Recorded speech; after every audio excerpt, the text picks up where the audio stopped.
Delhi high court ने अरविंद केजरीवाल की जमानत पर फिलहाल रोक लगा दी है। सुनवाई के बाद हाईकोर्ट ने फैसला सुरक्षित रख लिया है। 2 से 3 दिनों में इस पर फैसला सुनाया जाएगा। आम आदमी पार्टी के लीगल सेल के वकील संजीव नाजियार ने आरोप लगाए हैं कि ईडी का मुख्य उद्देश्य यह है कि किसी भी तरह से अरविंद केजरीवाल को राहत न मिले। अब इंतजार हाईकोर्ट के फैसले का किया जा रहा है। ईडी ने सुबह मेंशनिंग किया हाईकोर्ट के अंदर और हाईकोर्ट ने उसको सुनने के लिए एग्री किया और सुबह ही जो नीचे वाला ऑर्डर है उसको टेम्परेरी कुछ समय के लिए उस पर रोक लगा दी। लेकिन अभी पूरी आर्ग्यूमेंट कंक्लूड होने के बाद, क्योंकि बहुत लंबी आर्ग्यूमेंट, मेन ईडी की ऑब्जेक्शन ये थी कि नीचे ईडी स्पेशल कोर्ट ने उनको पूरी तरीके से नहीं सुना। तो ऑनरेबल हाई कोर्ट ने पूरी डिटेल में आर्ग्यूमेंट ईडी की सुनने के बाद हमारी आर्ग्यूमेंट भी डॉक्टर अभिषेक मनु सिंघवी जी और विक्रम चौधरी जी के माध्यम से हमारी आर्ग्यूमेंट भी कोर्ट ने सुनी और कोर्ट ने ऑर्डर रिजर्व कर दिया है और ये कहा है कि कोई रिटर्न सबमिशन अगर किसी ने देनी है तो विद इन 2 डेज वो सबमिशन दे दें और बाई मंडे या ट्यूसडे तक वो स्टे एप्लीकेशन पे इस ऑर्डर को स्टे किया जाए कि नहीं किया जाए, इस पे कोर्ट बाई मंडे या ट्यूसडे तक कोई ना कोई फैसला। केजरीवाल के बेल पर हाईकोर्ट ने ब्रेक लगाया तो पूरी आम आदमी पार्टी हमलावर हो गई। ईडी पर निशाना साधते हुए अरविंद केजरीवाल की पत्नी सुनीता केजरीवाल ने कहा कि बिना बेल ऑर्डर आए ईडी कोर्ट कैसे पहुंच गई। वहीं आम आदमी पार्टी के सांसद संजय सिंह ने रिएक्शन देते हुए कहा कि ईडी के इस आदेश को चुनौती देने कोर्ट पहुंची है। दिल्ली सरकार में मंत्री सौरभ भारद्वाज ने भी केंद्र सरकार पर हमला बोलते हुए कहा कि सरकार के लिए कानून का कोई मतलब ही नहीं बचा है। दिल्ली में पानी के संकट के मुद्दे पर अनशन पर बैठी जल मंत्री आतिशी ने भी कहा कि सत्य परेशान हो सकता है लेकिन पराजित नहीं। आपके आरोपों का जवाब दिया बीजेपी सांसद मनोज तिवारी ने।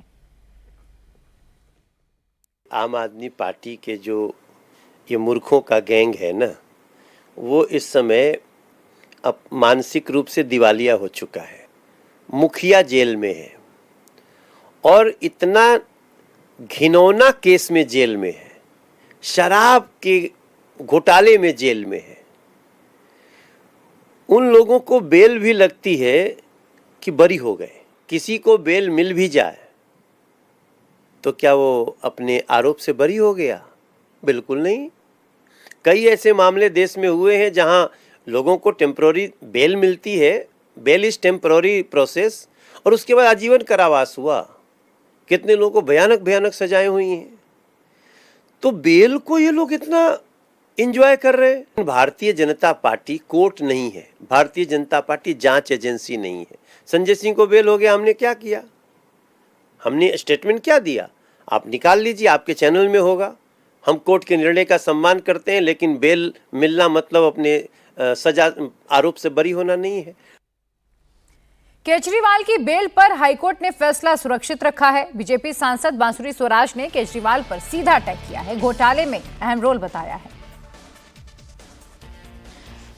मैटर सब जुडिस है, इसलिए इसकी मेरिट्स पर मैं टिप्पणी नहीं दूंगी, लेकिन हाँ इतना ज़रूर कहूँगी कि आज सुनवाई हुई थी और उसके बाद दिल्ली हाई कोर्ट ने इम्प्यून्ड ऑर्डर पे रोक लगाई है उसके ऑपरेशन पे और ख़ुद अपना ऑर्डर रिजर्व करा है।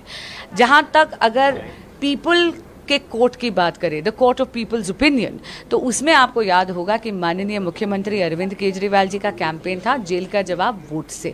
दिल्ली की जनता जनार्दन ने पहले ही अपना मत भाजपा के पक्ष में दिया है, 7 सीटों पर कमल खिलाया है, क्योंकि दिल्ली का मतदाता जानता है कि माननीय मुख्यमंत्री अरविंद केजरीवाल जी की बहुत अहम भूमिका है शराब घोटाले में।